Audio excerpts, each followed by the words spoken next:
Hi, my name is Reese Middleton, and I am in Group 4 with my group members Caitlin Burns and Isabel Croft. Our topic for this presentation is carpal tunnel / median nerve impingement. All right, we're going to start with the anatomy of your carpal tunnel or median nerve impingement. So to start, your carpal tunnel is a narrow passageway which is formed surrounding the wrist and surrounding the carpal bones of the wrist, which is where it gets its name from. Inside of your carpal tunnel sits the median nerve and the flexors that flex your fingers and your thumb. So an example of that would be your flexor digitorum.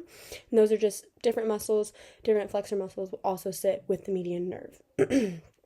The median nerve travels from your brachial plexus down the arm, and your brachial plexus is just a plexus or branch of multiple nerves that come down like your arm to your wrist. So your median nerve is the important one though, because on the roof of your carpal tunnel, which is right here, or what you can see in the top photo, the roof of the carpal tunnel is composed of your transverse carpal ligament, and during carpal tunnel syndrome, the transverse ligament is actually what compresses down on your median nerve and can cause that pain that patients experience.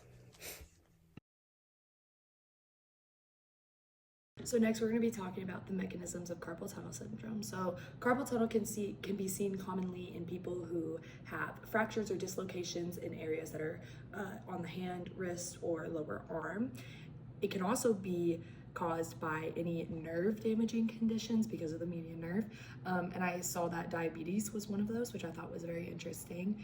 Another way that is common for people to get carpal tunnel syndrome from is rheumatoid arthritis because of the inflammation of the lining around the tendons. That space being filled can affect the median nerve and the carpal tunnel itself, just causing pressure.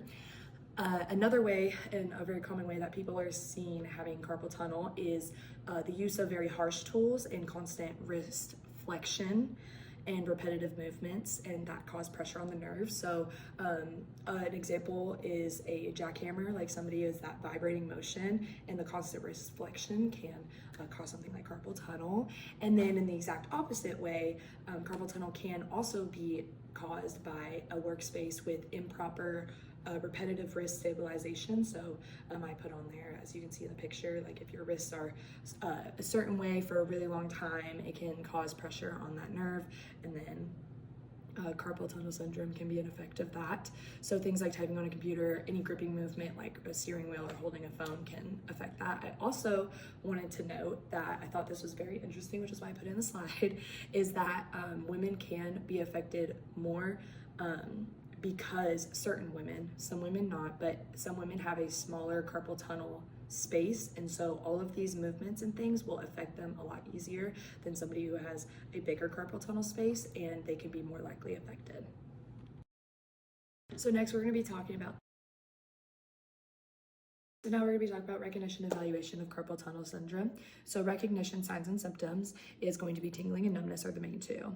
And you are going to see that in the thumb, index, middle, and ring finger. If you have pain in the pinky, it might be something else. As you can see in the picture on the side, that's the way that the median nerve runs. And usually if you have pain in your pinky, it's not going to be carpal tunnel. It might be, but usually that's what they look for, is if you have pain in there, it's probably not. So a very common thing for people who have carpal tunnel syndrome is something called the shakeout method. So this is another sign or symptom, and it's when the person will feel relief from that tingling numbness from vigorously shaking their hand. And it is also important to note that carpal tunnel is more likely to flare up in the morning or at night before you go to sleep, because when your hand's at rest, if you're still having that tingling numbness, that's something you want to like check out. So say that you wanted to go get an evaluation and see if it is carpal tunnel syndrome and what you can do. The first thing you should do is go to a healthcare professional, and that healthcare professional will most likely palpate the nerve and check all of the ranges of motion and see if there's any pain in the hand, wrist, or lower arm. The next thing that they can do is they can take the patient to go get an x-ray. This way is to see if there's any inflammation or fractures and see if that's the reason why they are having any tingling and numbness in their hand, because that pressure from the fracture can affect the carpal tunnel if it's in the right area. The next thing that they could do is do a ultrasound. An ultrasound will specifically will examine for any tendon or nerve issues, and it'll be a clear image of that. So that is a good route to go. Now, the two main ones that are most accurate for specifically for carpal tunnel is going to be electromyography and a nerve conduction study. So both of them are very similar. The electromyography is the invasive one. So basically there's going to be electrodes on the proximal and distal part of the muscles of the lower arm and wrist.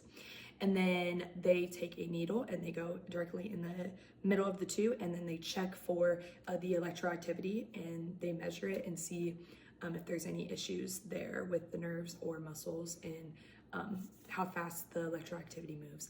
So the next one is the nerve conduction study. That one is a non-invasive one. So basically it's the same principle of using the electrodes to be able to measure the signal between 2 points of contact, but the electromyography is going to be more invasive because of that needle.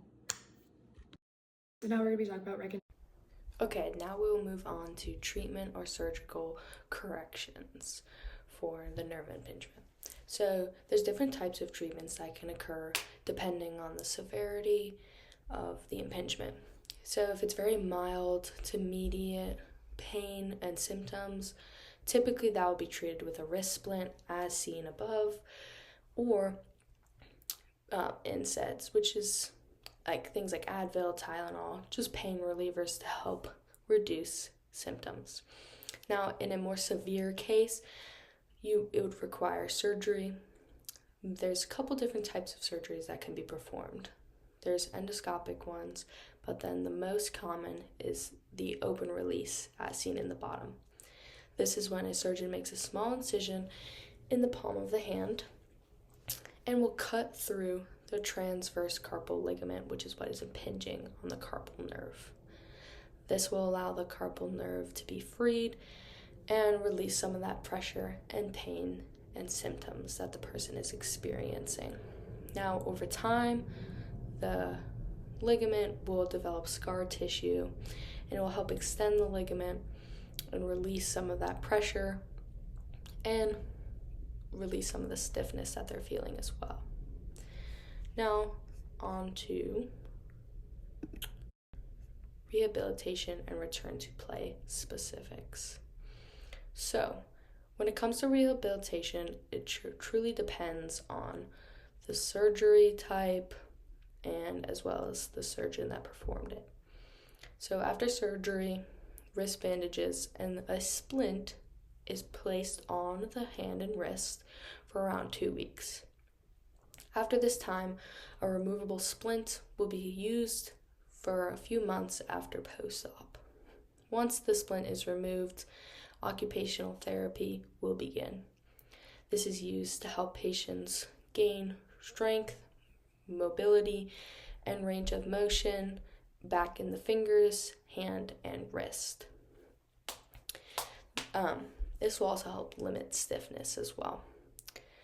Additional OT treatments can be things like at-home exercises to help improve strength and range of motion as well. Now, return to play specifics also depends on the doctor. When doing return to play, there is a strong dependent on the type of surgery performed as well. Typically, complete, unrestricted, full contact back to play on average happens around post-op 1 year. This allows for complete rehabilitation of grip strength, make sure the wound is properly healed and there's no infection or anything. And this also allows for range of motion in the fingers, hands, and wrists to come back. And the key thing when going to return back to play is that there is no pain with any movement or activity performed.